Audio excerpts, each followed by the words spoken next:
Thank you so much, Sylvia, for the introduction. And thank you to the United Nations Federal Credit Union for inviting me back to discuss navigating the home buying process. Interestingly enough, the last time I was here, COVID didn't even exist. It wasn't at the forefront of our thoughts, and we were pretty much in a relatively standard and cyclical market. Today's presentation will focus on how COVID-19 has impacted CORCORAN and continues to impact the industry and ultimately your home buying process. Just over 2 years ago, the media was filled with warnings of a new virus called COVID-19 that was sweeping the United States as well as the rest of the globe. I remember being in a conference room in CORCORAN holding a staff meeting, and there being some talk about there's this virus happening and what's going to happen and what does that mean. It was a new territory for many of us. For real estate, this definitely ushered in a strange new world of real estate and housing.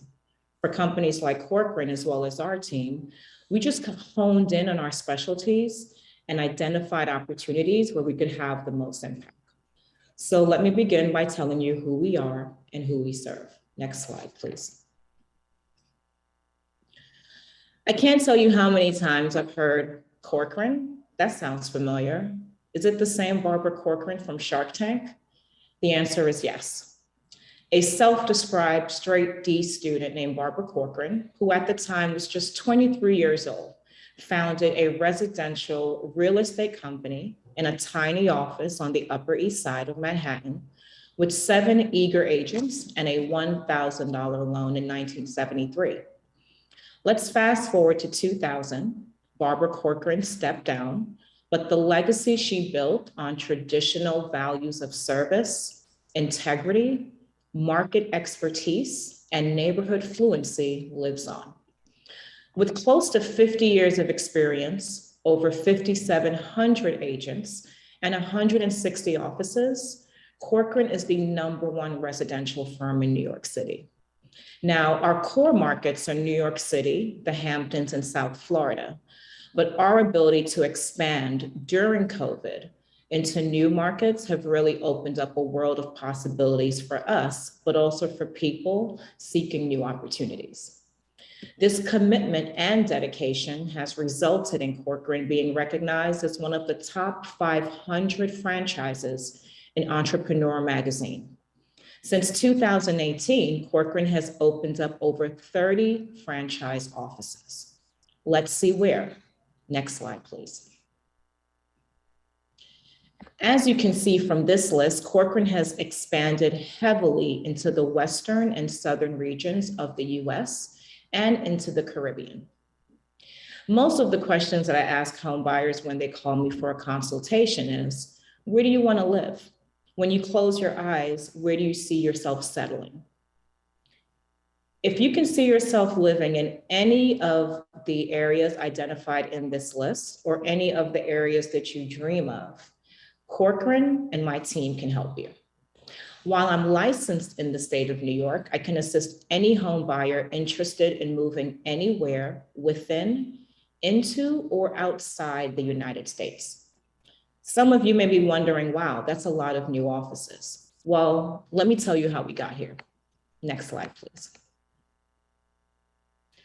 Just over 2 years ago, the media was filled with warnings of COVID. Fears of the pandemic were all too real. It virtually affected every American and every person on earth one way or the other. As millions of businesses closed and others struggled to cope with the requirements of social distancing, the internet stepped up. Subscriptions of Zoom went from 10 million before the pandemic to over 300 million in just a few months. Everyone was working from home. The bad part is that everyone also began to take a really close look at their home and decided, A, they didn't like their home so much, or B, it was definitely time for a change. The way that it affected our team is that stay-at-home orders paused almost all of our real estate activities, including the stoppage of new home construction. For our business, it was the perfect opportunity to discover a new way to connect with our clients virtually. As Chip shared earlier, the Federal Reserve caused interest rates to plunge to historic lows in an effort to jumpstart the economy. This allowed existing owners a chance to take advantage of their homes' skyrocketing values. And in a market like New York, you could only imagine what that means. It also allowed an opportunity for new buyers to lock in a low-cost mortgage for up to 30 years. Millions upon millions of homeowners took advantage of refinancing, thus giving them a financial advantage designed to last a lifetime. I have a client who purchased their home back in 2016 for $1.2 million. The home is now worth $2 million. My client has pulled out about $300,000 of equity to assist with projects in the home and in other areas where they have some investment properties. One of the businesses that has seen a dramatic increase in profits is the self-storage business. During COVID, and as we continue to deal with the impact of COVID, if you are a tenant who decided to downgrade or upgrade your apartment, you needed storage. If you were a new buyer waiting to close, but relocating from across the country, like many of my clients, you needed storage. If you were a homeowner selling and wanting to capitalize on the higher value of your home and the buyer wanted to close early, chances are I would be advising you to pack up your belongings and place it in storage. So regardless of the neighborhood that you're in, take a look around and pay attention to see if you see any new storage facilities popping up. It is definitely a sign of the times. So now that everything is in storage, one of the questions that people have is, where did everyone go? Let's look at the next slide and talk about location, location, location. Redfin.com is a full-service real estate brokerage firm based out of Seattle, Washington. And because the industry is small, we tend to often share data between firms. Redfin often writes about the numbers behind real estate trends.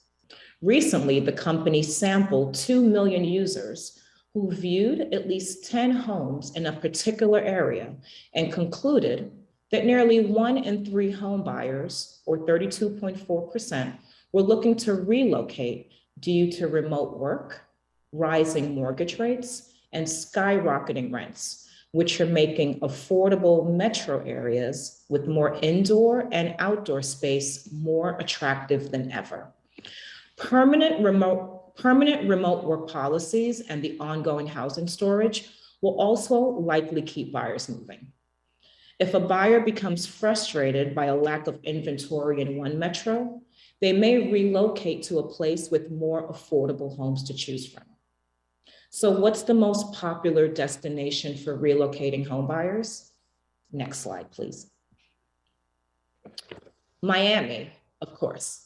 Miami was the most popular migration destination of all the major US metros in January, unchanged from the third and fourth quarters of 2021. Popularity is determined by net inflow, meaning a measure of how many more home searchers look to move into a metro than leave. Miami was closely followed by Phoenix, Tampa, Sacramento, and Las Vegas, all of which are perennial favorites for relocators. The nation's largest metro areas, New York, Los Angeles, and Chicago, continued a several-year trend of population loss in the last year. When COVID began, interestingly enough in real estate, there were a lot of people who said that there was an exodus out of New York. What we have come to find out since then is that most people put their stuff in storage, they went to Florida, and they have since returned. So it's not a circumstance where people were just selling their homes and buying new homes. Some people already had vacation homes in Florida, and they were afforded the possibility and almost also the luxury and the privilege of being able to go to a different environment in a different area during these tumultuous times. Although the 5 most popular metro areas are still affordable compared with coastal job centers like the Bay Area and New York, home prices are rising rapidly. In Miami, the typical home sold for $436,900 in January, up 18.1% year over year, and above the national median of $376,200. While those prices are up, it's still more affordable than the $655,000 median sale price in New York. Now, cities like Miami aren't likely to lose their luster anytime soon. A lot of us aren't going to give up the sun and the beach and the smell of, just almost always feeling like you're on vacation. But rising prices may soon render them slightly less popular for relocators. Home prices and the cost of other goods and services are skyrocketing in a lot of these destinations precisely because of out-of-towners, and most recently, inflation. I spent 4 weeks in Miami last year purely as a visitor. Home buyers who prioritize affordability may start searching in less expensive northern cities. Other popular destinations include relatively affordable cities with warm weather, including Phoenix, Tampa, Sacramento, and Las Vegas. So where are people leaving from? San Francisco, Los Angeles, New York, Seattle, and DC. These findings were based on a net outflow, a measure of how many more searchers look to leave a metro than move in. Home buyers who are looking to relocate typically leave expensive cities, a trend that has become more widespread with remote work. With a median sale price of roughly $1.4 million, San Francisco is the most expensive place to buy a home in the country. Next slide, please. So as some of you may know, if you do follow real estate brokers sometimes have a love-hate relationship with Zillow, but nevertheless, we pay attention and look at all of the data. According to Zillow, there's a reason that buying has been such a challenge over the past couple of years. Since the start of the pandemic, housing inventory has plunged. Let me repeat that one more time.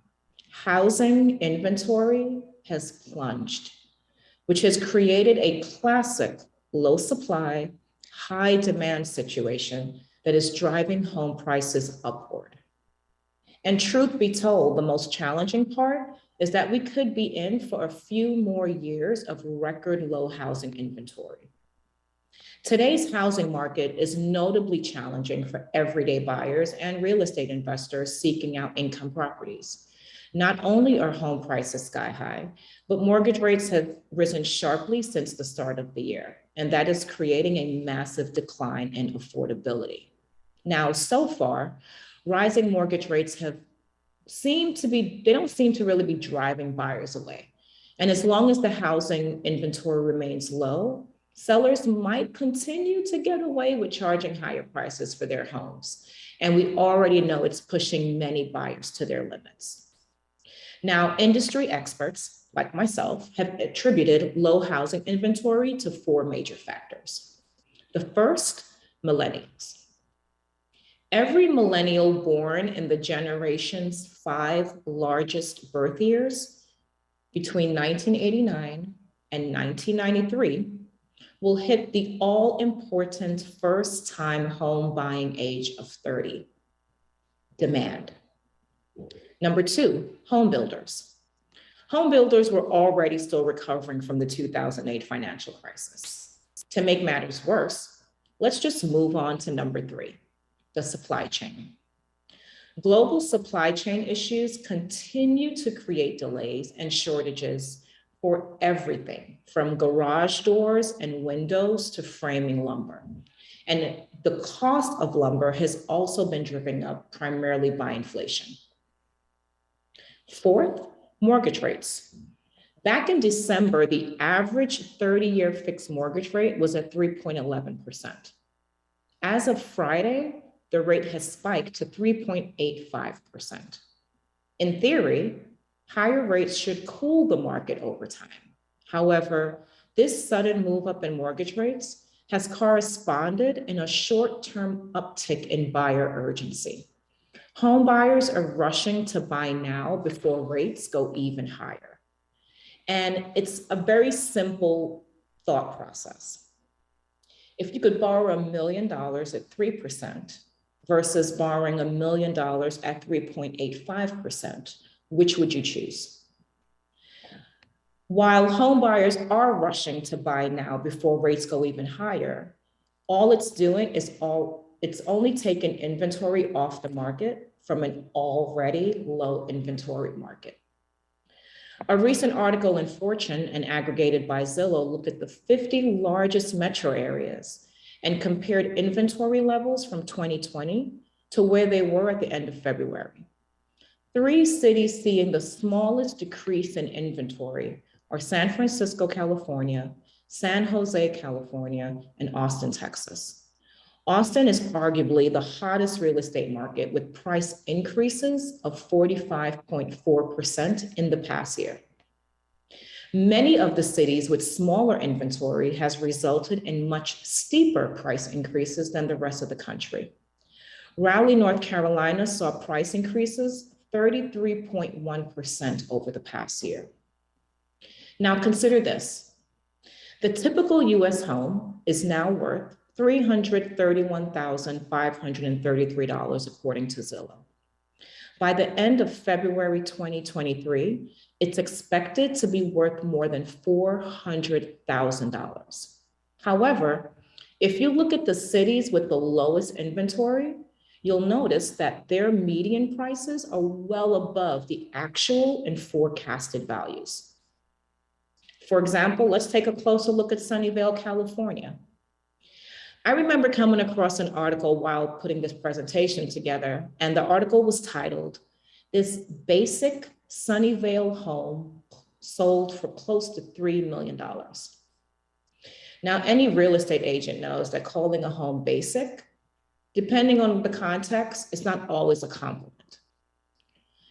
To complete the headline of the article, it said, $800,000 over asking. Now, I have been in my fair share of bidding wars, representing buyers and sellers. I've had properties at most $200,000 to $300,000 over the asking price. Needless to say, I wanted to find out more about this home in Sunnyvale. So here are the details. Single unit home, right? We found out earlier what that means. It's for one household. 3 bedrooms, 2 bathrooms, sunroom with high ceilings, a skylight, eat-in kitchen, what the article described as a pleasant backyard, close to major park as well as retail, restaurant, and highways. The home is only 1,565 square feet. It was originally listed at $1.995 million. And it was only on the market for 5 days. The home sold for $2.795 million, which was a premium above the median home sale price in Sunnyvale at $1.78 million. The prices in Sunnyvale are already up 26.7% over the past year. So where are we today? Next slide, please. We are in the 5th consecutive month of declining inventory. According to Zillow's most recent home price expectation survey, housing inventory won't reach pre-pandemic levels until 2024 at the earliest. Over the past 2 years, US home values have risen 32%. Meanwhile, total inventory has dropped from a monthly average of 1.6 million units in 2019 to just over 1 million in 2021. Here's the silver lining for all buyers. Sellers and homeowners should cover their ears during this part. the price appreciation is unsustainable. Eventually, higher rates will translate to slower rates of growth. But for now, buyers are struggling with bidding wars. What is a bidding war? A bidding war is a term used in real estate to describe multiple interested parties making offers on the same home.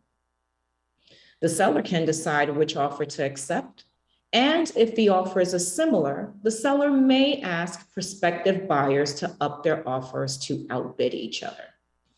Next slide, please. There's no doubt that bidding wars benefit the seller and often result in them getting more than the asking price for their home. Bidding wars have become increasingly common in 2020 and 2021 since the high housing demand and relatively low supply have created a seller's market. So here is what a bidding war looks like in my world. You want to buy a house. You hire me. I arrange your showing schedule for the weekend. We conduct our due diligence on each property in advance to ensure that we have all the information we need so that you can make an informed decision to determine whether or not you want to make an offer. As we approach the home, we see a line from the sidewalk to the stairs. You begin to come up with reasons as to why this house won't work for you. I'm counting how many people are online, and if I recognize any of the other brokers to determine how best to position your offer for the bidding war. In this market, it is in your best interest to hire an agent to assist you with winning a bidding war in order to avoid these 7 mistakes. Mistake number 1, bidding every last penny you have. Great, we've won the bidding. How are you going to pay for repairs, supplies, contractors? In a heated market, the appraisal may come in low, meaning the bank's appraisal says the home is worth less than what you can afford, and you may need cash to increase your down payment and make up the difference. Mistake number 2, bidding with extra contingencies. With most real estate transactions, there are standard contingencies. You're going to want to do a home inspection. There's going to be some mortgage contingencies and or other finance contingencies. Now, there are some extra contingencies that may be included that we would prefer not be included, and Chip spoke to this earlier. 2 contingencies that don't necessarily help your bidding war possibilities would be waiting for a pre-approval and or having to sell your home first.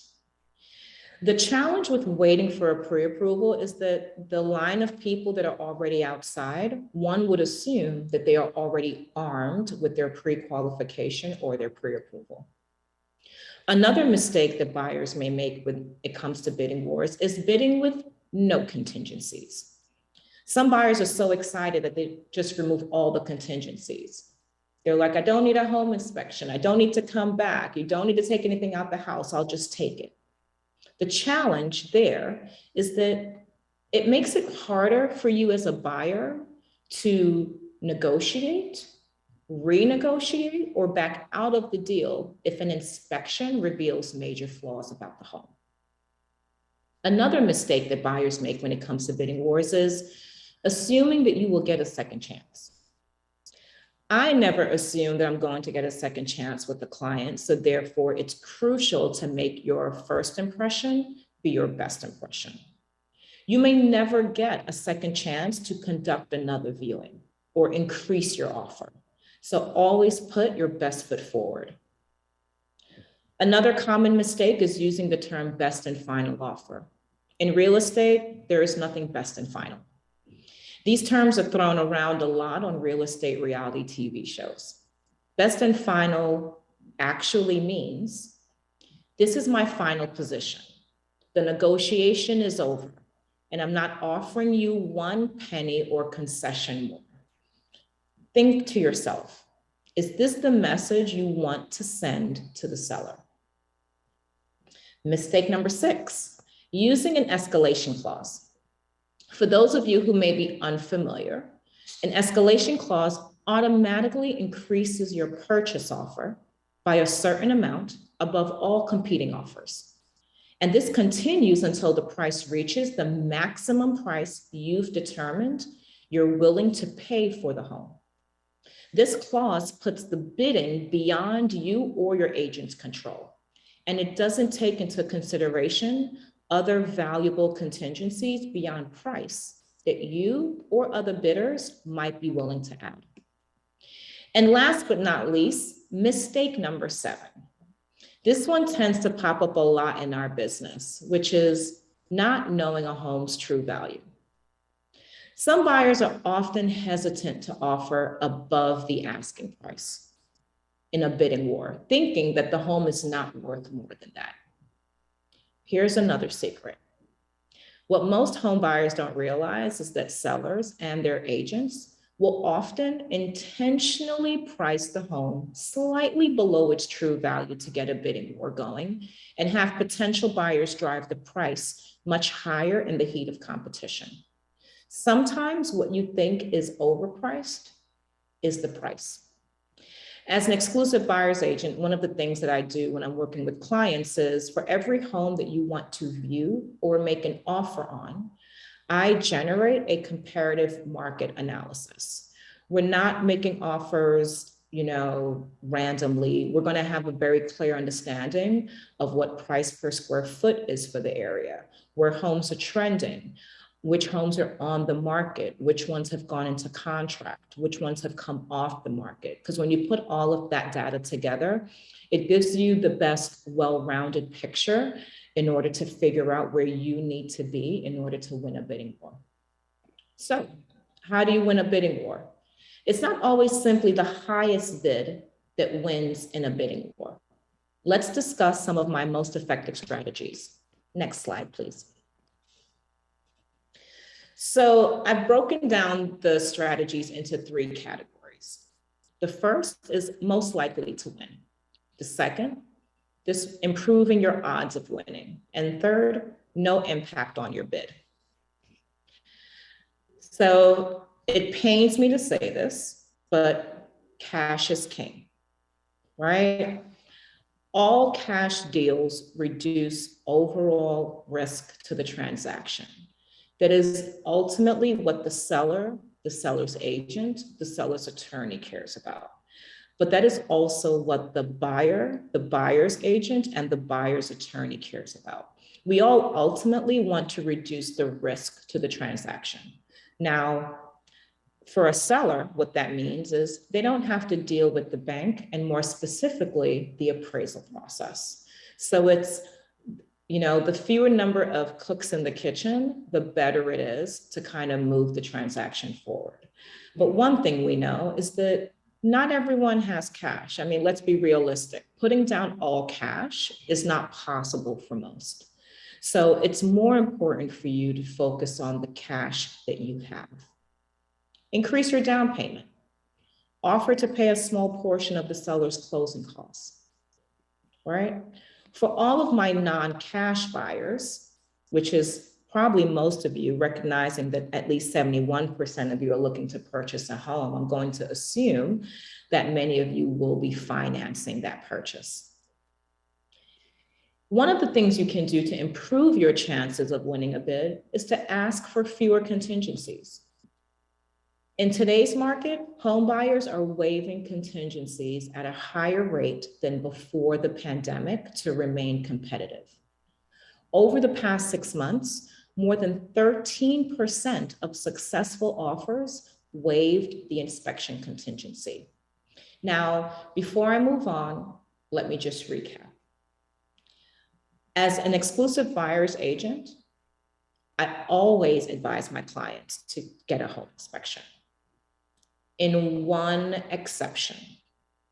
The caveat is if the property needs major renovation, you're planning to gut the building or redo kitchens and bathrooms and really take on a full project, Sometimes the home inspection is really just for your own reference. It's not necessarily for you to renegotiate with the seller.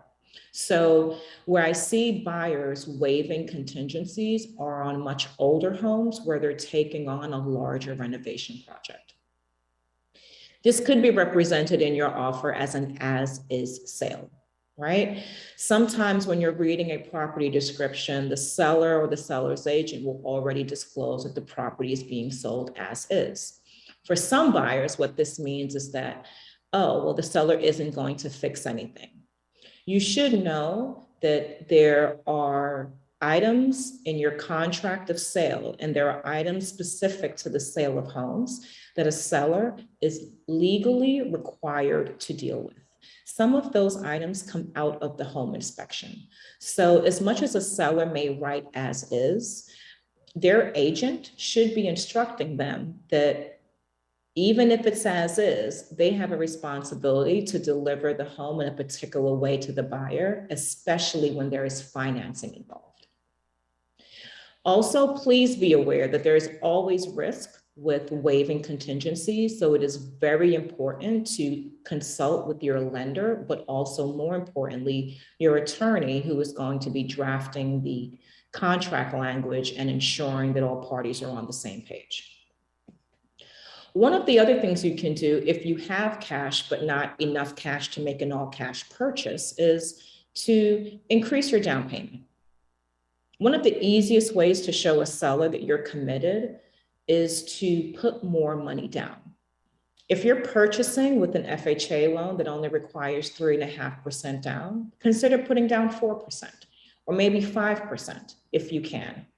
And it never hurts to let the seller know that you're not planning on bidding on any other homes. You want the seller to believe that you are putting your best foot forward and you're fully committed to this process, either before you're signing contract or choosing to walk away. I mentioned earlier, one of the other things you can do is offer to pay some of the seller's closing costs. Sellers usually pay closing costs of 5 to 10% of their home sale price. But in a hot market, offering to pay a portion of a seller's closing fees can make your offer stand out among a competitive field of buyers. I'll tell you, it's one of the terms that I don't often see. However, with my buyer clients, I will propose often to offset some of the seller's costs, because who doesn't like saving money, right?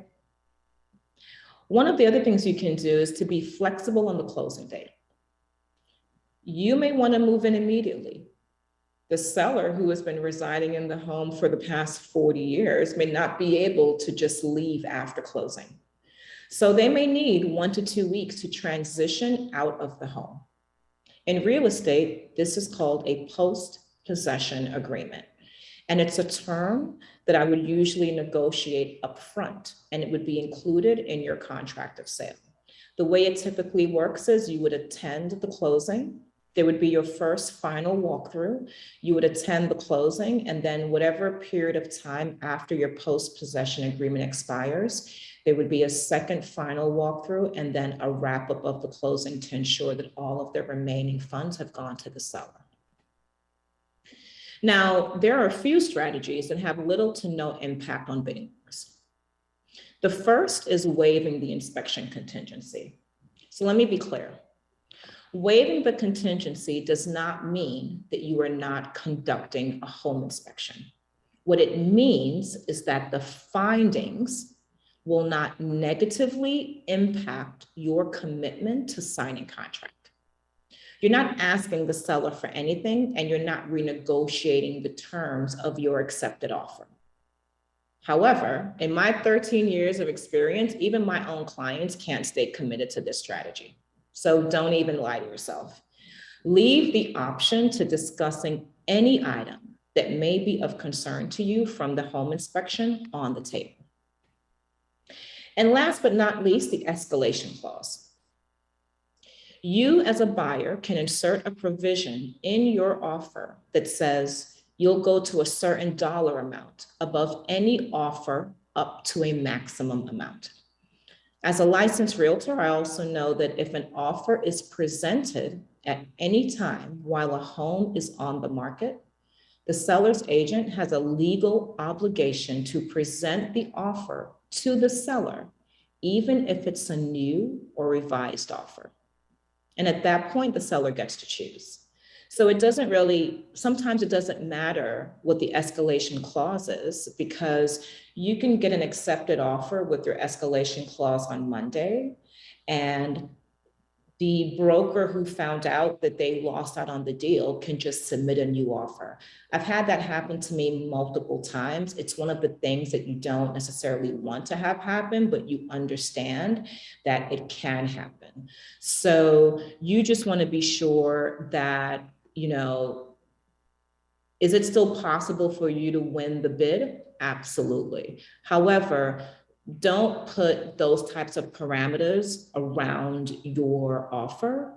Just put your best foot forward and also trust your agent's process. So before I wrap up, let me share once again my most meaningful piece of advice to all home buyers. You have to trust the process. Buying a home is an emotional roller coaster. Buying a home since COVID-19 requires a level of expertise from your agent and the right type of educational resources to you, the buyer. So where do we go from here? Your home journey begins with a consultation. And here is how you can get in contact with me after today's presentation. Next slide, please. If you are a buyer, seller, landlord, tenant, investor, contact me. If you're looking to buy or sell a home in New York or anywhere in the United States or in the Caribbean, you should contact me today for a free consultation. If you're interested in property management services in New York, you should contact me today for a consultation. Consultations are free. My team runs a full service business, and our success as solvers and helpers is rooted in our ability to see what you don't see, to write winning offers, and to aggressively, but most importantly, professionally negotiate on your behalf. So thank you again for joining me today. If you or anyone you may know needs real estate assistance, please feel free to contact me at your earliest opportunity. I believe we're going to open up the floor for a few questions. If we don't get to your question, please feel free to reach out to me or to UNFCU directly. Enjoy the rest of your day, and thank you again. Thank you, Lisa. Those were a lot of good nuggets there, a lot of tips and takeaways for the group here. And we do have some questions for you. We do have a couple of minutes left here, but much like Lisa said, any questions that are not answered live, we will be reaching out to you to get some responses out to those inquiries. So again, Lisa, not in any order, but at the tail end of your presentation, you were talking about some fees. So we do have a member that has asked, what is the difference between a contingency fee and a closing fee? And kind of twofold, what are the things that take place during a closure? So closing fees are both on the seller side and the buyer side. An example of a closing fee for a buyer would be their attorney fees, right? A contingency fee, it's interesting because we don't necessarily speak about contingency fees. A contingency is a term, and sometimes there may be a dollar amount attached to it. So for example, if as a buyer you chose to cover some of the seller's closing costs, that would be a contingency to the contract. However, you would then need to find out what that number is that you're going to cover. So it's really on a case-by-case basis. the dollar amount that may be attached to contingencies. But at Corcoran, we have a list of the estimated closing costs that may be attributed to a seller or a buyer, depending on the type of property that you purchase. And in my experience, I usually provide that to buyers upfront, and then I let them reconnect with the lender to get additional clarity around the fees, since a lot of that process is being driven by the financial institution. With respect to a closing, the closing is really the last part of the transaction. Typically, the attorneys for both sides are in the room, the brokers are in the room, the title person is also in the room. Sometimes there are family and friends that also come because it is a momentous occasion. Most home buyers will describe it as signing away their life. There's a lot of risks that hurt when closings are over, but typically it's an opportunity for you to really understand all of the documentation and to ensure that there's no legal risk after you have closed. And yes, I do remember, yes, make sure you give your wrist some exercise so that it doesn't give out on you by the time you're done signing your life away.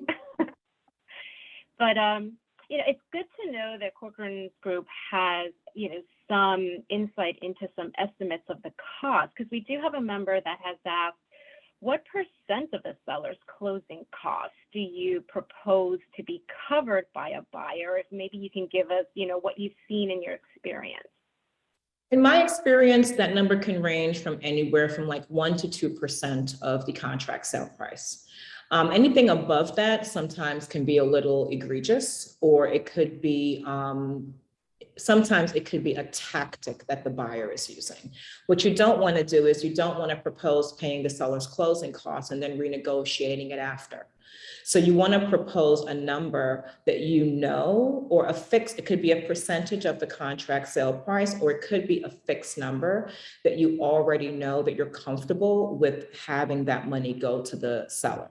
The analogy that I use with covering closing costs is, if you enjoy going to the casino, you don't play with money you don't have, right? You don't play with money that you can't afford to lose. And as serious as home buying is, there's an informal nature around it, which is called, you have to understand the game that you're playing. So to the extent that you can put more money on the table, to the extent that you can find out what the seller's motivations are, you'll realize that you can quickly kind of put those puzzle pieces together to get a deal that works for both sides, as opposed to just being driven by your own needs. And that's really where your representation comes in handy, because having been in the business for a really long time and being primarily in New York, I know a lot of the brokers. I know a lot of the agents in Brooklyn and in New York. So what happens is, I can go to a property with the buyer and I already know how the transaction is going to go based on the broker that's there. Or I already know how the transaction is going to go based on how homes have been moving in a particular neighborhood. So the gaps that your broker can fill are the things that you cannot see. And it will only help you to build that team and to know that you really have a village and a resource of people that can help you get to the closing table and still be happy when it's over. Excellent. We definitely do want folks to be happy. We do have about a minute for one more question, Lisa. And this one is kind of two members are asking a similar question. So which side of the deal do we want to be on here? Because it looks like one of our members was a little scared off by the overpricing. So took a step back and held off on making a purchase, but they're wondering, do I get back into it? And then our other member says, is it really a buyer's market, or is it a good time to sell? So it's interesting, because those are often, those are two really good questions. And it's so easy to answer things with a cliche, right? So especially in real estate. So when it comes to financing, an appraisal should be the deterrent to you overpaying for a home. Like the lender is your friend. So a home can be priced at $500,000. You can put in a bid for $1 million if you choose, but the appraisal is going to come back and tell you that the home is actually worth 500. Now, when it comes to overpricing, I notice with a lot of clients, they often pay attention to prices being over the asking price. There's also the possibility that your home will appraise higher than the contract sale price. I've never heard a buyer complain about a home over appraising. I've only ever heard buyers having an issue with the home under appraising. So when I'm working with buyers or sellers, I never give fixed numbers because the market is transitional. It's like a stockbroker telling a client, you can buy a stock on Thursday, it's going to be $2.24 a share. I don't know. So what I often tell people is your offer is going to fall within a range.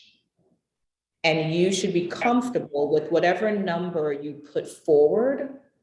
As long as that number is within the range, there's a low range and there's a high range. It's only overpricing if your offer is now above the highest value. That's the issue. So when you're looking at the market analysis reports, as long as a home, let's say over the past 3 months, the homes have sold from 400 to 500, as long as your offer is within there, it's within the range of value for the home. And in terms of whether it's a buyer's market or a seller's market, I've never seen real estate slow down. I've never seen homes not sell. I mean, the homes that are in, that need to be knocked down versus completely renovated, the reality is that there is a home out there for everyone. And if there are homes on the market that aren't moving, it's the price. And it's the price followed by the terms. So I would tell any buyer or seller to pay less attention to the cliche around whether it's a buyer's market or a seller's market, and find a broker that can actually tell you what is going on in your market. Excellent, excellent point. Thank you again, Lisa. Thank you.